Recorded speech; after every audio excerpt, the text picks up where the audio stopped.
You're locked into the only podcast for Maine high school basketball. The biggest names, past and present. It's Big Time Hoops, the podcast, right now. All right, ladies and gentlemen, welcome to another episode of Big Time Hoops, the podcast. And we're switching gears, diving into college basketball. And we're going from players' perspectives to coaches' perspectives. We got our first coach, as I was just saying before we came on, first dabble with college basketball. We got recently named Maine Farmington head basketball coach, Sam Leal. Sam, what's going on, man? How are you? How are you tonight? Doing well, thanks. Thanks for having me. I appreciate it. Yeah, so just got the job, Just got named head coach couple months ago, or how long has it even been? Yeah, I was hired in April, and tomorrow is actually our first day in the building, so we're looking forward to it. So, I mean, I'm guessing just the hiring process, just going through the process is nerve-wracking enough, trying to get a head coaching gig, let alone during a pandemic. So what was your experience like? I'm guessing it was all done remotely, right? I'm guessing it was just a lot of Zoom, a lot of phone calls going on to get the job, right? Yeah, definitely. And it was great that we were Zooming with our guys a whole lot when I was at Bates there throughout March. So it gave me a lot of Zoom practice kind of heading into the interview. And John Furbush was right by my side the whole way. He helped give me a lot of resources from his interview process to kind of work with, and just talked with as many coaches as possible that had gone through the process recently, and bunch of mock interviews and all that jazz. But it's a little bit easier when you're talking about the school that you went to, because kind of my passion for UMaine Farmington is second to none. So I think there's a lot of advantages of applying to a school that you went to. Absolutely. So it's kind of a homecoming from you. Went to Farmington, but not Farmington born and raised. So what we're gonna do the full circle here. We're gonna find out how we got here. So a Maine kid though, right? Grew up in York, or went to York at least. Yeah, northern Massachusetts for a lot of people, but York, Maine, and so I graduated in 2010 from York, and really I hadn't been much north of Portland until I went to UMF, but all of our basketball was pretty much played in the Seacoast, so like your Portsmouth area was kind of our hometown for hoops. So we had great pickup and it was a great place to kind of work on your game and meet so many great players from that area. So my parents chose a good spot in raising us in York, so I'm very lucky for that.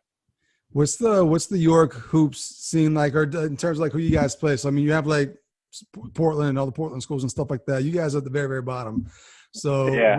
What's like Southern Maine basketball all about? I mean, you hear about, like I said, the Portland schools, but got you down there, you got Trape down there. What's Southern Maine basketball all about? Yeah, we're in the Western Maine Conference, it was called, and our rivals were definitely Trape and Wells. Those were like when you get your boys and girls doubleheader. So that was a blast. And then the top teams in our league was always Cape Elizabeth and Falmouth. So those are the two that we'd be competing with for conference championships, et cetera. So you guys were Class B back then, right? Class B, yeah. I think it's A South now. Yeah, and the York boys this past year, many people thought it was the best team in the state, regardless of class. What was it like when you were coming through? I mean, you mentioned some of the schools that you guys had to go up against, the Cape Elizabeths of the world, who have been very competitive in Class B for forever. It feels like. What was it like for York when you were coming through? Yeah, we were always good. We were middle of the pack, so we ranged each of my seasons somewhere between third and fifth in the league. Our star player was Jason Gorman, who was he was a 6'8", terrific talent, could shoot it, dunk it, do all that. And then we just had a bunch of guys that kind of were more fundamental players like myself. So it was a good group. We always had a winning season except for my sophomore year. But outside of that, we always had good winning seasons and competing with the best teams in the league. So, by the way, I want to shout out this year's York team, though. They're incredible. And all those guys have coached at my camp. So it's been a blast. We were so proud watching them this year. It was incredible. Brady Cummings, Tegan Hines, Will McDonald. And it was really cool to see them all kind of shine on their stage this year. You think York's heading in the right direction? They just lost their coach, Paul Marquis, who was a Fort Kent guy. He's from my hometown. They just lost the coach. Where do you think York's hoops is going? Is it going in the right direction? Yeah, they have a tremendous kind of youth program there. So, I mean, those kids are getting excellent coaching, whether it's from parents in the community, and they're also involved. So all the way through third grade on. They have a great youth program, so I think they'll be good for the years to come. So a little bit of a dip with all that graduation, but they'll be fine. And I'm guessing a place that you're going to look to in terms of recruiting, right? You got that inside track when it comes to recruiting in that area now that you're in the college ranks. I'm guessing that may be a place you go back and look at. Yeah, definitely. And as you know, in Maine, I mean, we have connections in every kind of town in Maine. So every opportunity that these guys are playing a game, whether it's in front of the coach or not, they got to take advantage of that opportunity, because it's always someone's going to be watching, and all of us college coaches will be calling that someone. And we want to make sure that these guys are competing and performing on every night they step on the court. So no doubt. We'll tap into York. We'll tap into York for sure. Smart guy. So I'm wondering what sparked the love of basketball. I mean, you're a young guy, just got named head coach at a college for running a college program, and been basically doing the coaching thing since you got out of college. So what actually sparked it? What was it about growing up in York or York basketball that just sparked your love for the game? Yeah, my dad was a high school coach when I was really young, and then he didn't coach while my brothers and I were growing up. But so he definitely introduced us to it. And then I met a guy at Ellis Lane back in 7th grade, and he kind of became my mentor. Not as many people from Maine know him, but he's in 6 different New England Hall of Fames throughout Massachusetts and the whole area. And he actually was my 7th grade baseball coach, and then he followed me all through 4 years of high school. And he just taught me how to do things the right way. And so he was always just such a tremendous mentor and kind of idol through kind of a very impressionable time in my life. So he was the one that really inspired it. And so when I was going into my senior year of high school, it was University of Maine, or University of Maine. And Farmington was definitely the teaching school. So I wanted to go to Farmington and be a teacher coach. So before you get to Farmington, I got a question for you, because it's got to be different in Southern Maine. So I always wonder this sometimes, like, what's the cool spot to work at in high school in York? What are the good summer jobs for a high school kid in York? Because I only know York as a tourist going down there and visiting. As an actual resident, like, where's the cool spots to work at if you're growing up in York? My first job was when I was 14. I was working at Stonewall Kitchen because my mom worked there. So I did that for a summer, and then I was part of the parks department. So mowing all the lawns and doing all that for the town. It's not a bad gig right there, though. Yeah, and the worst part about it was the trash on the beach. So we did all the trash runs for the beaches and stuff. But once I actually eventually mixed it up from Parks Department and shipped it over to the rec department. And I did their summer camp for about 5 summers, I believe. And it was, I got to go to Aquabog twice a year, Fun Town, Splash Town. We had a blast. And so, and all those campers are on that York team that we got to watch this year. So it was really cool seeing all those kids from when they were in 4th grade all the way till seniors now. So I don't think it really matters where you grow up. I think the rec department in your hometown, if you're in high school, that's the job to have right there, right? Absolutely. I would totally advocate to anyone. Yeah. So went on and played in college, went to Farmington, and played for a legendary coach, the guy you're actually replacing, Coach Meter. So what was it about Farmington? You mentioned wanting to be a coach, wanted to be a teacher. Was that pretty much it, just a natural place to kind of go there because that's what they're known for, or was there more to it? Yeah, definitely the teacher coach was kind of number one, but one of my best friends in high school was Andrew Dickey, and he was at Cape Elizabeth, and he also decided to choose to go to Farmington in the fall. So, once we got talking in September of my senior year, we're like, we're going to be roommates. This will be awesome. So, and actually kind of snowballed into, we had 8 kids in my class go to Farmington, and wow. So much talent. Yusuf Aman was one of the best players in the class. He was the point guard from Edward Little. Ben Johnson is all over the record books, was from Marana Cook. Nate Carson, Garrett Clemmer, Connor Hassan. We actually had Noah Burdett. We had so many guys in our class. Pet Sumner. So it was a tremendous group, and that's one thing that's kind of cool about Farmington is that you played against all these kind of players in the state, all growing up, and then you kind of get to band together now in college and take down some other teams. So you go from being kind of competitive opponents to being teammates, and it was a really fun transition for me. I wonder, what is it about Farmington that a lot of kids from Southern Maine wind up going to? Because when you kind of look at the college scene in Maine, it's like St. Joe's, St. Joe's and UNE and USM all down there in Portland, Hustings and Bank. Of course, it's kind of like a city. And you kind of have like Farmington way out there in Western Maine, UMFK way up there in Northern Maine and Umpy, and Machias way out to the east. But like, it seems like all you Southern Maine kids wind up at Farmington and not these other schools. So what is it about Farmington is able to pull you guys to go there? Because it is kind of out in the middle of nowhere.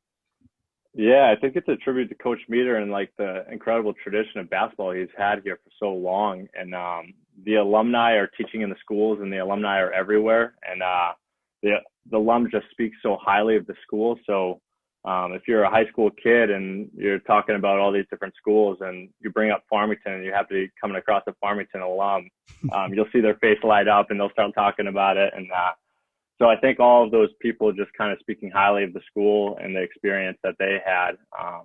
It's a tradition that just keeps going on and on. So I was so lucky to go there, and now lucky to be back. And this campus is really cool how it's built right into downtown. So the guys have just walking distance to kind of everything they need. It's not really a place that you need a car. So I think that has some perks as well. Is there a culture shock at all for you Southern Maine kids? Because life north of Portland's a little bit different than what it is like south of Portland. So, I mean, even though you're from Maine, I'm guessing it's got to be some sort of adjustment though, right? I mean, there's no beaches, but I mean, it's still the same. It was, for me, it wasn't really much of a shift. I mean, basketball is the most important thing kind of in my life. And I was able to probably play more basketball while I was in college than when I was home. So it was like, this is definitely a place for me. I get to hoop every day, go to school. And yeah, and I got myself right involved. I was teaching the gym classes the second semester of my freshman year. So I had all these work study jobs and things like that while I was going through that.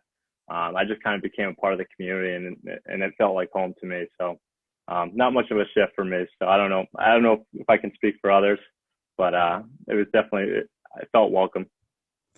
And then also jumping from high school to college, you mentioned how it was just hoop, go to school, hoop, go to school. So it's a little bit different compared to being in high school and all the extra stuff that comes along with high school. What was the biggest difference you had to adjust to with that change? Because, I mean, it's pretty much, high school basketball starts, late November, but pretty much when you show up to campus day one, off-season workouts, open gym, season starts like late September, early October. So you're playing a lot more basketball. I mean, what was that adjustment like for you? Was it a natural one? Was it easy? Or was it kind of like a little bit more than you had anticipated? It's a blast because the talent level is terrific. And I mean, I came in, I was close to probably the 18th guy on the team. So, and I had Yusuf in my class who I got to get to play him in one-on-one every single day. So it made me a lot better. So yeah, there's definitely an adjustment because like I'm the same as any other Maine kid. Most Maine kids, I was a starter on varsity for all 4 years of high school. And then you go into college and you're the 18th guy on the team. So I like that challenge. It's kind of less in team sports. I'm really competitive. I like to win, but I also like to play against people that are better than me because then you're kind of having to play your best to kind of improve. So there was definitely a little bit of a shift in terms of just playing with all these different talented guys, and it really taught me to pass. So anyone that knows me now, that they know that Sam doesn't shoot the ball at all, and it's just it's because I had so many talented teammates. I knew the best shot on the court was if I could find a way to create them an open shot. So I learned that pretty quickly once I got to college.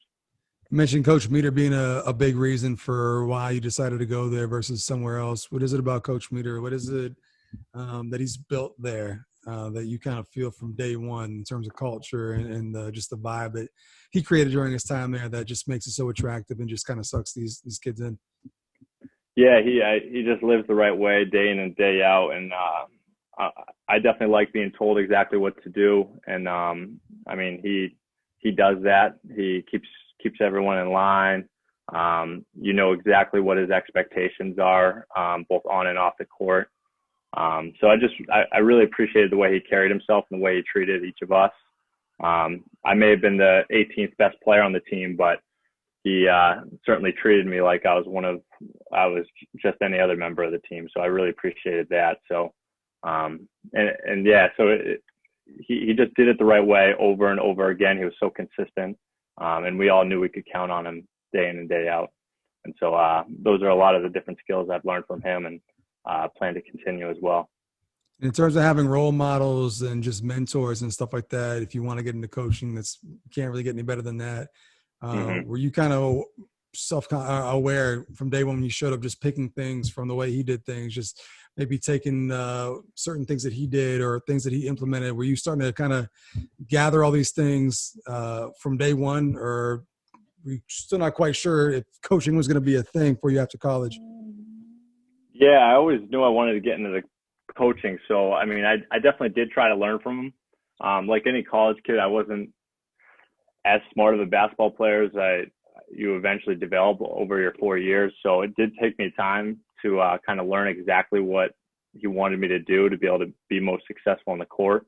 And eventually I bought into just being able to guard and make the simple decision over and over again. And I don't know if I did that my freshman, sophomore year, and just didn't shoot at it high enough clip. So I did eventually learn and try to stay the course over and over again to get better, to be able to play at some point. So I was always learning from him. I don't remember a particular skill or attribute that sticks with me the most now, but I definitely know that he developed my game tremendously, made me a better player, and in turn made me a better coach after college as well. Your 4 years as a player, is there a particular moment, season, game, player, anything that kind of sticks out when you look back on it as a whole? I know it's kind of a lot to look back over 4 years and pick maybe one thing, but you guys play a lot of great teams in conference schedule. You guys play a great non-conference schedule. You know, what is it about your 4 years looking back that kind of sticks out when you look back on it? Yeah, our junior season was unbelievable. We won 21 games, and at the time that was tied for the program record. So they actually beat that this season, which was great to see. So my junior season just was a blast. The Andrew Dickey buzzer beater was a huge moment. Just being able to celebrate him and that great shot. I'm also one of those unique kind of people that their first start is senior night, really. So I always thought that was a pretty cool thing. So you kind of get that start, and I don't know, there's something about like starting versus being a sixth man that just kind of feels different. So that was kind of a special moment too. And we ended up making a nice little run at the end of my senior year and lost in overtime and to Husson. But to be able to go through it with that class I had, I mean, a lot of us, not myself, but some of my teammates were starting as freshmen all the way through senior year. So to go through all 4 years with that talented of a group was a pretty special experience for sure. And for those that haven't been to a Farmington game, what's that environment like? What's the home court atmosphere like for a Farmington game when a big rival comes into town? What can fans expect if they've never been to a Farmington game? How would you describe it? Yeah, I got to a couple this year, and it's tremendous. You definitely have like your community section, which is cool. So you just have a bunch of the locals from town that really support the basketball program. The gym's not that big, so the students can sell out the student section pretty easily. And then all the teachers and other coaches on the team all kind of have their area in the gym. So it gets loud. It's fun, raucous. The energy is definitely a very good home court advantage at Dearborn Gym. No doubt about that. And as a player, who was that team you look forward to coming to Farmington? It was Husson, number 1, Thomas, number 2, yeah. Thomas was really good when I was playing too. And I'm guessing Husson was good too. Husson seems to always be good. Yeah, they're consistent. Coach Caruso does a tremendous job up there for sure. And it just goes to show you just the quality of D3 hoops in Maine right there. I mean, you mentioned those 3 programs and all the other great programs in the state. It's at a really good place, and it's been at a really good place, and now you're in it as a coach. But you took some steps to get to where you're at now, right? So 4 years at Farmington, you knew you wanted to get right into coaching. What was the route you took? Because there's different ways you can do it. A lot of guys stick around after they graduate and maybe do it a year as an assistant coach. Other guys go other places. What was your approach? Yeah, Coach Henriksen called me right after my season. So it was probably in March or April, right after it finished up, and he knew I wanted to get into coaching. So he invited me to come on down to Southern Maine. My brother was on the team at the time, so it was a little bit of a unique experience, but I was like, this is tremendous. The coach really wants me to come kind of help him out for a year. So I got right into it at Southern Maine. We ended up beating University of Maine in our first exhibition game there. It was really cool. And it was a fun experience to get to coach my brother too. And it was easy even on the guys because I know his teammates would say he was the hardest working player on the team. So it wasn't like there was any brotherly bias there. But yeah, we had a great game, beat University of Maine in an exhibition. My brother ended up getting sick that season, and we did definitely tail off towards the end, but it was still just a really good learning experience because I think that's your hardest one, is that one where you're going from player to coach. You just have no idea what to expect and no idea what the coaches have been thinking on the other side of the kind of perspective. So I learned a ton from Carl. And then I was able to start my first master's degree when I was there at USM. So that was kind of my first taste of college coaching. And never looked back, right? I'm guessing just liked it, just liked the coaching side of it. What was like maybe the one thing you noticed or you take away from that first year in terms of I got to do this better, or I didn't know this was going to be part of it? Like, what's the one thing you learned maybe the most that first year? Yeah, I mean, I kind of found my niche with training the guys. So, like, especially as a young assistant coach, it was just the number one kind of job for me was to be there 24/7 whenever guys needed workouts. So that was kind of fun. I got to be like a professional trainer for each of these different players and getting them in the gym as often as possible. And so that was kind of my first taste of that. And then Coach Henriksen was able to get me involved with all things from an X's and O's decisions to learning all the behind the scenes stuff like film exchange, scouting report write-ups, and all that jazz. So, and it's funny you say I stayed the course with college coaching, but I actually had to jump out for a little bit and started teaching at Greeley for 2 years, which was tremendous. I loved my experience of teaching for those 2 years and could have continued doing it for 40 years, but I did know I wanted to get back into college coaching at some point. So did you do any coaching or helping out at Greeley? Yeah, I was the JV girls coach. And, nice.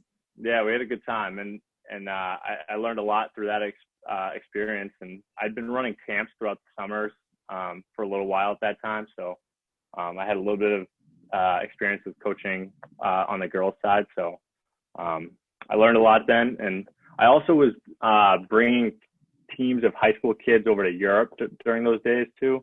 So during their April vacation, I would invite 10 different players from all over New England. And a bunch of Greeley kids have actually traveled with me. And so I've actually was able to bring kids through, and in total, it ended up being 8 different countries throughout Europe. And we would go for 10 days, play 8 games. And it was a tremendous experience. It's not a bad way to spend an April vacation right there. Yeah, it was awesome. Yeah, and I love some of the cities we stayed in. Berlin was the one that, like, Alba Berlin is where Mo Wagner and Franz Wagner are from. And when we got hosted by them. When their coaches were asking me to stay and come back there and coach, it was like, this is going to be tough to pass up. It's a really cool experience. It's a really cool city too. But ultimately passed it up and got back into the college ranks. So we went from USM to Greeley for a couple of years. And what was the next stop after that? Yeah. So while I was teaching, I played a lot of basketball. Class Ax is kind of a men's league a men's program that's been going on for about, I don't know, close to 40. We had our 40th kind of year anniversary just a couple of years back. And it's an incredible group of guys. And I'm so lucky that they've kind of welcomed me into that program for as long as I've been with them. Now it's like 8 years. But so I was playing with Class Ax all the time. One of my men's league opponents, sometimes teammates, was John Furbush, who in April was at the Final Four with Coach Brock, who's the Springfield coach. And those guys are just hanging out, and my name gets dropped because I know Furbush and a bunch of the guys through Class Ax. And then June came around. I'm getting a call from Coach Brock to invite me to come down to Springfield College. So it was crazy. It was just as I say, in basketball, it's really hard to seek out jobs. They kind of find you, and you just need to be prepared all the time. And that's kind of how it happened. It was Coach Brock gave me a call and he invited me to come down. And it's funny, on the interview, I'm dressed in, I went out and got a suit for like the first time I've ever had a suit in my life. And the coat is like probably 2 sizes too big. Just, I have zero style at all. But I'm walking into this fancy interview, I think, down at Springfield College for this graduate assistant job. And I walk into the office and it's Coach Brock, and he's got like his managers, players just hanging out, and I think they're having lunch. And I'm thinking I'm like coming into the most formal interview of all time. And I was like, can I take this like jacket off? I'm sweating like crazy. So, and he somehow hired me right on the spot. First thing he said is, this is you don't want to do this. He stares me straight in the eye. You don't want to do this. I'm like, I know I want to do it. I've tried teaching and I love teaching, but I want to coach. And he's like, you know, it's going to be a long grind until you kind of get to where you make any money or coach a team. And so he took me under his wing for sure. And I learned a lot from him, but it was kind of a crazy whirlwind experience back in that summer. So how long did you spend at Springfield? 2 years. So I was a graduate assistant there, got my master's in sports psychology. And my first season there, we were 5-5 midway through. And we're just we're down in San Antonio, Texas, me, Coach Brock, and the other assistants just sitting, banging our head against the wall to try to come up with some ideas to how to improve this team. And our 2 best players were our sophomores, but we had the 3 greatest leaders I've ever seen in any college program in my experience so far. Ben Diamond, Brandon Eccles, and Andy McNulty. And we banded together and made it this incredible run all the way to the Final Four. We call it was powered by belief. All players doing every little possible detail to its fullest so that we could kind of perform at our best each and every game. And it was an amazing run. Caught a lot of breaks, but finished season 12-2 from that point, and then went on to the Final Four in the NCAA. So it was crazy. So ultimately, you're trying to get little things at every stop, trying to take a couple things away in terms of what works well and kind of add that to your bag. So what'd you take away from that time at Springfield? Obviously, being around a very successful coach and a very successful program, so I'm guessing there's a ton of things you could have took, but maybe like what's 1 or 2 things you took away from your stop there? Yeah, Coach Brock is tremendous with the discipline and detail. That's kind of his kind of old school style, and so I absolutely learned that. But the second thing he is really, really good at is just empowering his staff. Each of us assistants had very specific roles that we needed to do, and he entrusted us to do them to the best of our ability all day, every day. And so he would divide and conquer with our staff so well. Every practice, each of us coaches would have this exact specific role that we were going to try to maximize to help the team kind of prepare to win. And we would talk for hours before each practice to kind of divvy up each of those different roles so that we could kind of be the best possible coaching staff, not just singular person at the top there, but the best possible coaching staff for our team. So that was kind of a couple of things that I really learned from him. And one thing that he had mentioned to you in the interview was that it's going to be a long time before you make any money. And I know when you work at some smaller schools or whenever you're just starting up, you're not just an assistant coach. Usually you have like 3 or 4 of the duties that are assigned to you. What were some of the other things you were doing at some of these other stops before you got to Farmington? I'm guessing they had you doing all kinds of things. Yeah, I mean, coaching the camps is the most is the biggest thing. So as an assistant coach, you're running all camps for all programs. And then you're also traveling around the whole country to do these different camps just to kind of make a little bit of money. My other roles at Springfield, though, was I was the teacher of physical education students to teach them how to coach basketball. So I was also a teacher coach while I was down there, and being a former teacher, I was like, I love this. I was just kind of a perfect fit. So I don't know if you know much about Springfield or anything, but it's just an incredible school. Their focus is spirit, mind, body, and it's kind of they embody their mission better than any school I've ever seen. We do Humanics in Action Day where we have no classes and we all go out and do different community service projects around the city of Springfield. Our basketball team in particular, before we even started practice, would have already been doing a bunch of different community services activities to kind of get our kind of unity going. During winter break, our basketball team would go and we would read to all the children. So like most teams do double sessions during winter break, not at Springfield College. In the mornings, you're going to read at the elementary schools. In the evenings, we're having our practice. So it's kind of a really cool kind of philosophy that they have there. And they do it better than I think any other Division III school in the country does. So it's a really well-oiled machine. And also, isn't that where Naismith invented basketball? It is. It's the birthplace. Yeah. Right. In the fall, every fall is the Hall of Fame induction ceremony. And being an assistant, they get us tickets to the galas and speeches and stuff. So, I mean, it was really cool. You got Shaq on campus. One of the years I was there was Jason Kidd, Steve Nash, Tracy McGrady. Getting to shake those guys' hands was unbelievable. It's on my bucket list. I want to go to the Hall of Fame weekend at some point here. That's something I want to do. Check that out. So it's worth it. There's so much history in there. You could read in there for a whole day. It's incredible. Yeah, days, absolutely. I should say. You won't even cover anything. Yeah. So came back to Maine, right? Did a year at Bates. Was it from Springfield to Bates, or was it another stop in there? Yeah, again, it's Coach Furbush. So once you graduate, I got my master's from Springfield, and I was on the golf course with Coach Barak and a couple other assistants, and there was the phone ringing from Coach Furbush that he had an opening up at Bates. And I mean, on the golf course, I was lucky I was with people, because if you're golfing alone, it's the worst thing in the whole world because you can't celebrate or fist bump with anyone. But I was on the golf course with my friends, so it was a pretty energetic experience to get that call. And he invited me up for an interview, and it was great to come back to Maine. I was thrilled to do that, and I was thrilled to be able to coach with Coach Furbush, because I'd heard so many great things about him and kind of knew him a little bit through that men's basketball experience.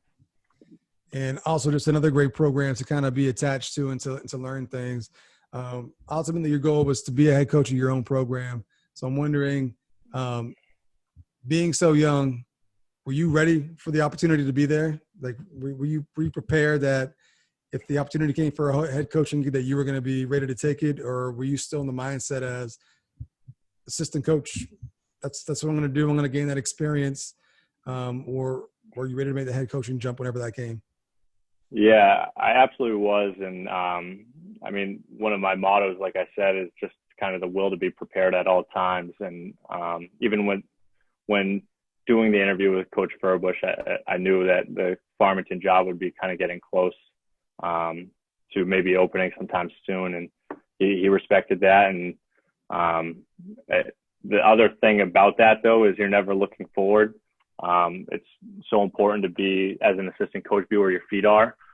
And a lot of people call it like a little bit of a chase, as like you're trying to go from here to there to there. But the only way you're getting your next job is if you do the absolute best of your ability at the place you're at. So I continually remind myself, even if there is like a job on the horizon, again, I'm not seeking out that job. I got to do the best possible work where I am. And that was for Bates College and with Coach Furbush. So I was able to stay focused and just kind of be prepared whenever that interview happened. And it happened this past spring, and ultimately got the job. But you're not coming into a normal situation. We got a worldwide pandemic going on right now. So challenging enough, probably taking over a program. What are some of the additional challenges that COVID is providing you on top of just trying to get acclimated to a new school, new gig, new players? Like how has COVID made it even more difficult? Yeah, just same as everyone, to go from a whole summer of normally being in a gym, working camps, traveling around the whole country and stuff, to being locked in my kind of apartment. And I mean, I've been the same as anyone. I just need to stay busy with different things. And whether that's hiking, I've done more hiking, more golf, more walking reading than I've ever done. I think I've actually read 8 books this summer, which is something I've never done in the past. So I think there's been a lot of good things that are coming out of it. Like everyone, I had to develop some type of routine. One of my good ones is my best friend. He's my accountability partner. So when I wake up in the morning, after I have a cup of coffee, I text him 3 things that I want to kind of do that day and accomplish. And then at night, I do 1 out of 3, 2 out of 3, 3 out of 3, just so that you're not wasting any single days, and trying to appreciate this time to be able to kind of read and get things done and also enjoy yourself too. So it's been a weird summer for all of us. And the hardest part for me is I'm trying to relationship build with the guys. And it's been mostly through text, Zoom, calls, et cetera. But we're looking forward to seeing them soon on campus. Yeah, so you're coming into a situation too where you're kind of inheriting players. You know, you don't have anyone here yet that you've actually brought in. What kind of challenge is that like? Because I'm guessing all those guys probably went there to play for Coach Meter. Now they got a new coach who they have no experience. Like, what kind of challenges that present? Just trying to forge that relationships and do it in a pandemic. How has that been challenging for you? Yeah, I mean, it's going to take a ton of time. Relationships aren't built in the summer, and they're definitely not going to be built in a single year too. But I hope what they see is that I'll do everything I possibly can for them, and that I continually show kind of my care of their self-improvement as basketball players to help our team. So it's going to take years to be able to build up that relationship, but I'm going to keep striving to do it every single day. And I think at some point they'll know that, and they'll feel that. And again, guys aren't going to be able to be at their best and try to do their best for the program until they kind of entrust not only myself, but their teammates and everything. So it's all relationship building going on right now. You got a good class coming in though, right? Headlined by Zach Maturo, who's finalist for Mr. Basketball this year. Did you have any play in the incoming class for this year, or were those guys already pretty much signed up and ready to roll before you got the job? Yeah, Colby was the first commit. And so he committed to the program back in January. And I've gotten to meet him now, and he's a tremendous kid with a great hard work ethic. And he's our longest player in the class. So he'll have the opportunity to be able to kind of step in and try to be able to guard multiple positions. And we're excited about him. So he was first back in January. The other guys in the class all hung on until the interview process was done. So kind of as soon as I got the job,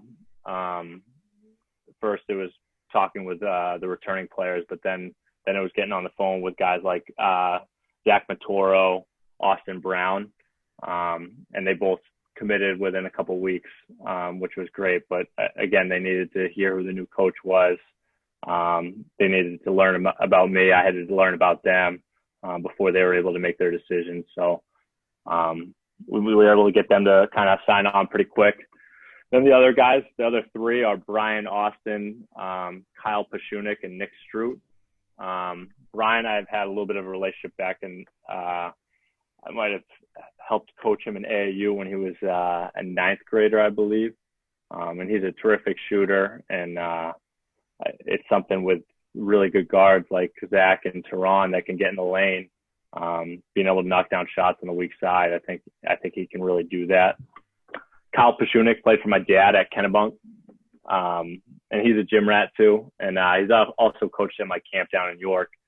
So I know exactly what I'm getting with him. And I actually brought him down to Springfield College one time for a prospect camp. He's just a great kid that lives in the gym and is going to do very good things as well. And Nick Stroot, I don't know quite as well, except for all of our phone calls and things going on this summer. But I've heard all great things from when you're recruiting someone. I get as many different perspectives as possible. So the things that these people are saying about them, I'm really looking forward to coaching this class.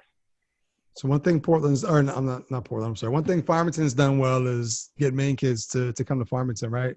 So How do you keep that going? How do you keep that pipeline of kids from not just Southern Maine, but just the state of Maine in general? How do you keep them coming to Farmington? How do you keep that going?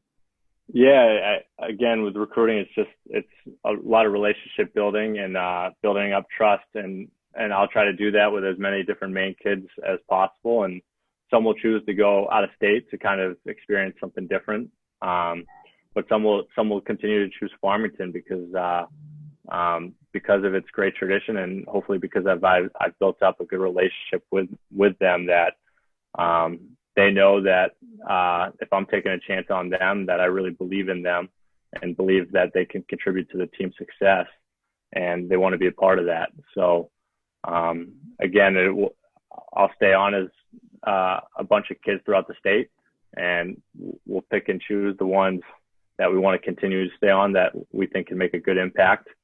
And then as long as that trust works out for some of them, we'll continue to get some good Maine players. So yeah, and I think it really helps that there's so many Farmington grads that are coaching around the state, and they're able to advocate for us, and they all have become teacher coaches as well. So it's we'll continue to kind of keep working that and see if we can get the best Maine players we possibly can to come to Farmington. So what does the first season with COVID look like so far? So you mentioned kids show up either tomorrow or next week. It's coming up soon. From what you know right now, season looks like it's still on as of right now. There hasn't been any cancellation of winter sports yet. But from what you've been told so far, what does this season look like? Yeah, these guys are all coming with a tremendous amount of obstacles. And again, once we get dealt our cards, I know our staff and our players will be the most prepared and enthusiastic about making the most of what our opportunities are. But we have no games, and probably the majority of all colleges will have no games until at least January 1 right now. So that has been made official, but we will be able to practice this fall, and we'll see what the guidelines are for being able to keep a safe practice and a safe community up here this fall. And we'll follow those to the best of our ability, and then we'll make some serious gains to get better. And I'm looking forward to coaching them, and I think they're looking forward to being coached as well by our staff. So it's going to be an interesting fall, and again, a ton of obstacles, but they'll make the best of it. Guys are going to be rearing to go. Like, if they can't play till January 1st, I mean, like, you know how it is, having been around basketball your whole life. Like, yeah. You go up to campus and you're playing pickup against the same guys for like the first 2 months before practice even starts. And then you're going up against the same guys in practice for a month to your first game. Like, you're just ready to see somebody else by the time that first game comes around. Now you got to wait till January 1st. Like, these guys are going to be fired up and just ready to see anybody else besides each other. Yeah, no doubt about that. I mean, there'll obviously be a couple altercations, I'm sure, but we'll have to coach and educate them the best they can. Because, yeah, it's going to be a really delicate fine line of, like, we ask the guys to compete at their best every single day. And when you continually – so maybe say you're the better player and you're beating up on another player over and over and over again, and we're telling you not to let up. I mean, there's definitely going to be a little bit of challenge there in terms of this is your teammate that you're just beating or losing to every single day. So, I mean, there will be frustrations. There will be situations like that. But, I mean, that's all part of the growing process as basketball players. So, absolutely, we'll make the best of it. So you got a great freshman class coming in, but you also got some great guys that are there waiting for you, right? So if you want, real quick, just show some love to the guys that are still there and kind of the guys that you inherited. And not a bad group to inherit if you're going to be taking over a program. Yeah, it starts. We have one lone senior this year. His name's Nathan Violet. He's going to do amazing things both on and off the court. He's actually a pre-med major, and he's going to go on to be a physician assistant after this. But you guys might remember him from Messalonsky High School. He was a great shooter there, good scorer, and he'll bring that shooting to the table this year, and definitely his leadership and his effort. And then we have a big junior class. With Teron Moss as the leading scorer coming back.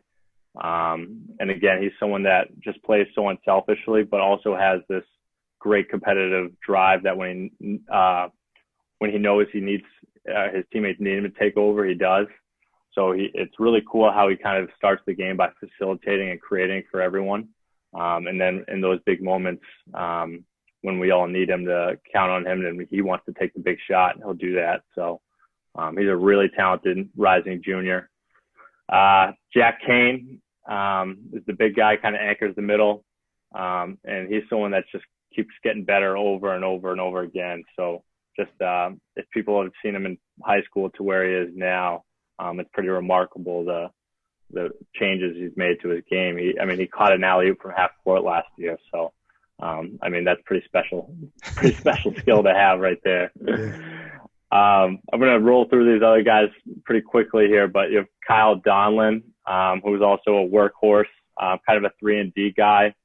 I think he's going to be an excellent rebounder for us because we're a little bit undersized. So all of these guards and wings are going to be counted on to be lowest to the basketball on those rebounds that are loose balls.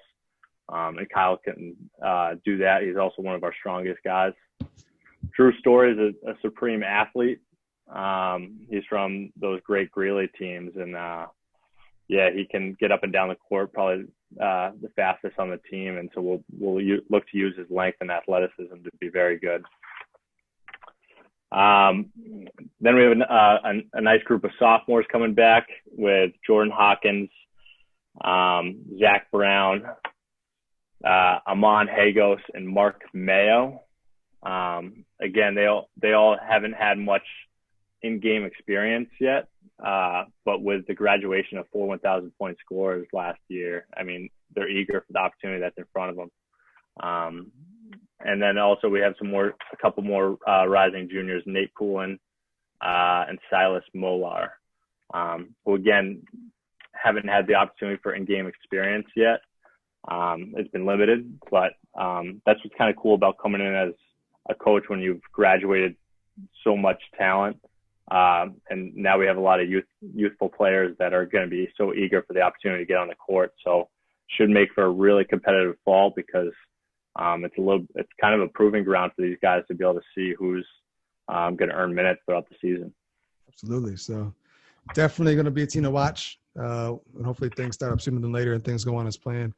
I got one more question for you before we get up out of here, though. So a big part of college coaching is the recruiting portion, right? You gotta bring players in. So we're going to play a little game. If you could go back to the time when you played, I know you had a bunch of kids that kind of went to Farmington the same time as you, but if you could bring 5 kids, if you could recruit 5 kids from your era, could be all over the state, just kids that played during your time, who would the 5 kids be that you would recruit to bring to Farmington? That's tough to put on the spot was because I had 7 teammates in my class. Outside of my teammates, a couple of the other ones, I'm going to just kind of throw them out of that because obviously I would love to have them as well. But Keegan Highland was the best player in our class. He went on to play at a couple schools, but had a terrific career over at Bentley. And he's one of my great friends too. So it would be really fun because I absolutely would not have to shoot the ball if he was my teammate. So be able to dish to him all day. Not a bad first choice. And he was on the podcast, ladies and gentlemen. If you haven't heard the Keegan podcast, check out the Keegan podcast. Absolutely. A lot to learn from him and someone that puts like a tremendous work ethic and he's someone that kind of built up his game just through reps and reps and reps over and over again. So he's a great role model for any kid that wants to be great. Indiana Faithful, he was also in our class. He was an outstanding player, went down to play Division I at Wofford from Chevrolet. I'm going to play the point guard, so I'll push Indiana Faithful to the side there.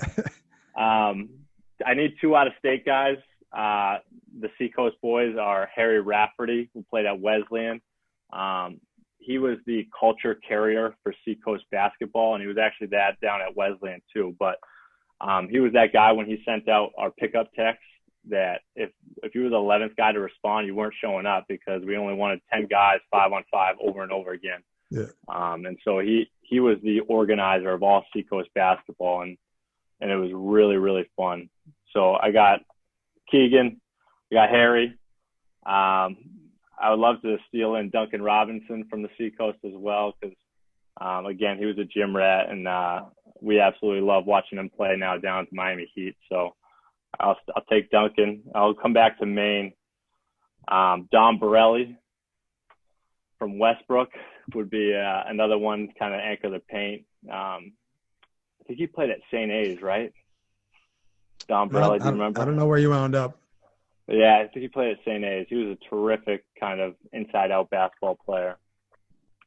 And lastly, I usually always run with my brother, so I'll take my brother too. And so he's a couple years younger, but most guys know he's one of the better players in the state as well. Not a bad little class that could have been right there. Not a bad way to build a program right there. So yeah, great news. And shout out to Duncan Robinson real quick too. I'm a huge Michigan fan. Michigan is my school, and I don't to think that he would be what he is right now. I mean, I loved him at Michigan. Like I think he was my favorite player when he was there, but he's balling right now. So shout out to Duncan Robinson. Absolutely. He's just recommended a book the other day too. The Obstacle is the Way. So I'm going to be checking that one out. I'm going to try to order it on Monday. Absolutely. The Obstacle is the Way, and that's perfect for the kind of this time of year when, I mean, obviously we're all in the face of a pandemic, so got to kind of take on these obstacles head on and make the best of them. Absolutely. So before we get up out of here, I always give my guests the chance to have the floor before we leave. If you want to do a little recruiting right now, if you want to send a little message out to anyone in the class of 2021 and pitch Farmington a little bit or whatever you want to say, this is your chance to say your piece before we get up out of here. No, I'm not going to do that. I'll stick with I'm just thrilled our guys are on Tuesday. Our guys are moving up, so I can't wait to see them. So the freshmen are moving up on Tuesday, and then the following Tuesday will be the returners. So I'm just thrilled to get going with them and try to help support them through this kind of challenging time, and we'll make the best of it when we can get on the court and get in the gym for workouts. And again, thank you for all you do for kind of giving some exposure for these Maine high school athletes. So I'm a big fan. I've listened to a bunch of the different podcasts, so continue to keep doing the great work, and we appreciate it. Love doing it. All I can say is I can only imagine how excited you are, because this is always one of my favorite times of year, because I grew up in a college town, and when I was a kid, like I loved it when the college guys came back, because that meant open run, watching them play, and then when I got a little bit older, being able to play once everyone came back. So like this should be one of the most exciting times of the year, and hopefully with everyone showing up this week, things getting back to normal. So best of luck to you guys. Definitely gonna be checking you guys out this winter, and hopefully everything goes good. So best of luck. Thank you for coming on, and if things go good, we'll have you back on during the season and just check in and see how things are going out there in Farmington. Awesome. Thank you. Have a good night. That's going to do it for this week's episode, ladies and gentlemen, of Big Time Hoops, the podcast. Shout out to Sam for coming through. Make sure you check out all of our previous episodes on YouTube, Facebook, Apple Podcasts, Spotify, Google Play. They're all over the place. Check those out, and see you next week with another episode of Big Time Hoops, the podcast. Hey, thanks for doing that, Sam. I appreciate it.